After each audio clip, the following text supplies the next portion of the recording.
कि यहाँ हमारे लिए काफ़ी उस हिसाब का है। यहाँ मतलब 7 बजे से यहाँ पर बैठा है और देख रहा था बार-बार बागुर में, जो या बागुड़े बाबा इसको देख रहा है। लेकिन अभी इसमें से एक बड़ी ही जहरीली नांगन निकली और वह जो मेंढक के बच्चे उसको लेकर भाग गई। तो इसको पता था, जबकि मैं इसको 2-3 बार वहाँ से लेकर आई हूँ, लेकिन फिर भी बागुड़ है यहाँ काफ़ी, उस हिसाब से तो भाग गई वो लेकर। लेकिन यहाँ इस हिसाब से ही खड़ा है। बड़ा ही वफादार जानवर होता है और जब तक पता नहीं है कब तक यहाँ पर खड़ा रहेगा। हम इस बागुड़ के पास में ही खड़ा है और बाबा और दोनों, बस इधर आ जाओ, पैर में कुछ पहन लो। ये गंदी आदत इतनी बेकार है तुम्हारी। चल आजा, गया हो तो आजा आजा।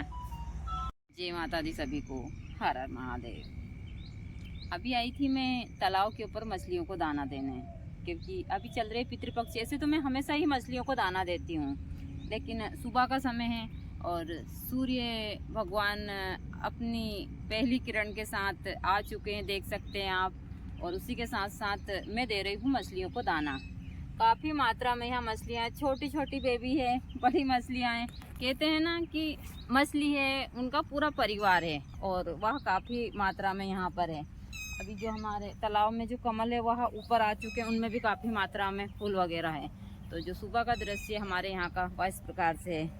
काफ़ी मात्रा में यहाँ बहुत सारे फूल है जो बहुत ही सुंदर है। इसी के साथ साथ मैं आप लोगों को बहुत सारी जानकारियाँ देती रहती हूँ, तो आज कुछ विशेष जानकारी दूंगी। पूरे ब्लॉग में बने रहिए। और इसी के साथ साथ मैं छोटे छोटे से उपाय भी आप लोगों को देती रहती हूँ कि यहाँ कर आप अपने जीवन को सुखी बना सकते हैं। यह जो सुबह का दृश्य है वो बहुत ही अच्छा है, देख सकते हैं आप। सुबह का दृश्य यहाँ का इतना अच्छा है, ठंडी ठंडी हवाएं, और सिर्फ यहाँ पर एक प्रकृति के अलावा और आपको कुछ नज़र नहीं आएगा। और आज मैं आप लोगों को बैजंती का एक छोटा सा बगीचा बताऊंगी। बैजंती यानी कृष्ण भगवान की सबसे प्रिय चीज़। लोगों को लगता है कि बहुत सारी चीज़ों हिसाब से, तो आज मैं आप लोगों को दिखाऊंगी बैजंती के फल। और एक बैजंती का, आप जो दूर देख रहे हैं वो जितनी भी घास दिख रही है सब बैजंती के जो फल है उसी की है। और इस समय के ऊपर मैं काफ़ी मात्रा में बैजंती लेती हूँ और फिर बैजंती की माला बनाती हूँ। कुछ भक्त को भी देती हूँ और अपने लिए भी मैं सारी चीज़ें करती हूँ। तो बने रहिए पूरे ब्लॉग में विस्तार से। और आज मैं आप लोगों को कुछ विशेष जानकारी भी दूंगी। उसी के साथ साथ ही हमारे यहाँ मोगरे के फूल है जो पितृ को काफ़ी प्रिय है। अभी हमको जो है सफ़ेद फूल मोगरे के हैं, यह सबसे ज़्यादा पितृ पूजा में चाहिए। तो यही है मोगरे के फूल जो पितृ को सबसे प्रिय है।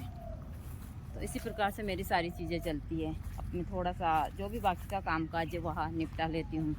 इसी के साथ साथ यहाँ गुलाब के फूल है जो हमारे ही आश्रम के पेड़ के हैं। गुलाब के फूल यहाँ बड़े ही प्यारे हैं। गुलड़ के फूल हुए या गुलाब के फूल हुए, माँ को मैं डेली अर्पण करती हूँ और इसी हिसाब से इनकी पूजा आराधना जो मुझसे होती है वह करती हूँ। प्रतिदिन यही काम होता है। गर्मी इतनी सारी है और गर्मी के साथ साथ यही सारी चीज़ें हैं। मैं आप लोगों को इन चीज़ों को हमेशा बताती भी रहती हूँ। गुरुजी के जाने के बाद में काफ़ी कठिनाइयाँ हैं, बहुत सारी चीज़ें हैं, लेकिन सारी चीज़ें मैं मैनेज कर रही हूँ। दूसरा, मैं हमेशा बोलती हूँ कि मेरा आश्रम किसी दान दक्षिणा से या भक्त की उससे नहीं चलता है। जो भी सारी आश्रम की जिम्मेदारी मेरी खुद की है। मैं सारी चीज़ें खुद से ही कर रही हूँ। आश्रम के ऊपर जितना भी कर रही हूँ, जो भी सब कुछ होता है यहाँ पर सब मेरी मेहनत के ऊपर ही निर्धारित होता है। तो मैं चीज़ें हमेशा आप लोगों को बताती भी रहती हूँ। दोनों टाइम हवन पूजन मुझे समय नहीं मिलता खुद के लिए भी, इसलिए हमेशा मेरी तबीयत भी ख़राब होती रहती है क्योंकि इतनी बिजी रहती हूँ। जिम्मेदारियाँ हैं, साधनाएँ हैं, पूजा पाठ सारी चीज़ें। तो यह चीज़ें मैं आप लोगों को भी बताती हूँ, लेकिन इनसे बहुत मोटिवेशन मिलता है। शायद अमन बाबा की शादी हो जाएगी तो मुझसे कम से कम दूसरी जिम्मेदारी तो छूटेगी, जैसे घर परिवार की सारी चीज़ें। लेकिन अभी मैं सारा ही काम कर रही हूँ, तो आप लोगों को आगे भी मैं चीज़ें बताती हूँ। आज मैं माता रानी को कर रही हूँ तैयार। वैसे तो मैं डेली करती हूँ, लेकिन 2 या 3 दिन के अंदर मैं उनके वस्त्र बदलती हूँ और सारी चीज़ें इस हिसाब से करती हूँ। फिर पाँव में मेहंदी लगाती हूँ। यहाँ आलता है, मैं आलता भी माँ को लगाती हूँ। उसके बाद में, क्योंकि यहाँ पर फूल तो बहुत सारे हैं, लेकिन माला नहीं मिल पाती है, क्योंकि सारे शहर वगैरह दूर पड़ते हैं, हम जंगल में रहते हैं। तो अभी हमने प्लास्टिक की माला इनको मैं धारण करवाती हूँ। फिर क्योंकि सुबह से फूल नहीं खिलते हैं, तो मैं माँ को तैयार कर कर प्लास्टिक की माला, सारे वस्त्र पहना कर प्लास्टिक की ही माला पहना देती हूँ। यह अच्छी भी लगती है। और फूल की माला भी पहनाती हूँ, लेकिन प्लास्टिक की माला हमेशा माँ पहन कर रखती है। अभी मुझसे कुछ भक्तों ने पूछा था कि माता जी, हमारे घर में किसी ने कुछ कर दिया है, या फिर हमको लगता है कि हमारे घर में प्रेत बाधा है और इसके कारण हमारा घर काफ़ी बर्बाद हो रहा है। तो आज मैं आप लोगों को तंत्र में इसका छोटा सा प्रयोग दूंगी कि आप घर बैठे अपने घर की या भूत प्रेत बाधा को ठीक कर सकते हैं। देखिए, मेरा काम है इन चीज़ों को सही तरीके से देना, लेकिन करना या ना करना आपके हाथ में है। अभी यहाँ पर चल रहा है सोयाबीन की कटाई का समय, तो इतनी सारी हार्वेस्टर चल रही है, बहुत शोर शराबा है। लेकिन इसी के साथ साथ मैं आप लोगों को घर बैठे भूत प्रेत या फिर करा कराया का जो प्रभाव होता है वह ख़त्म करने के लिए छोटा सा प्रयोग दूंगी।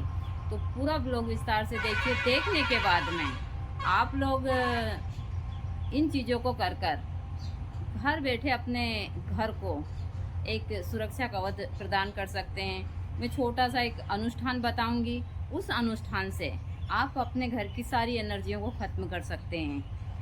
आपको मुश्किल से प्रतिदिन उसमें 300-400 रुपये का खर्च लगता है बस।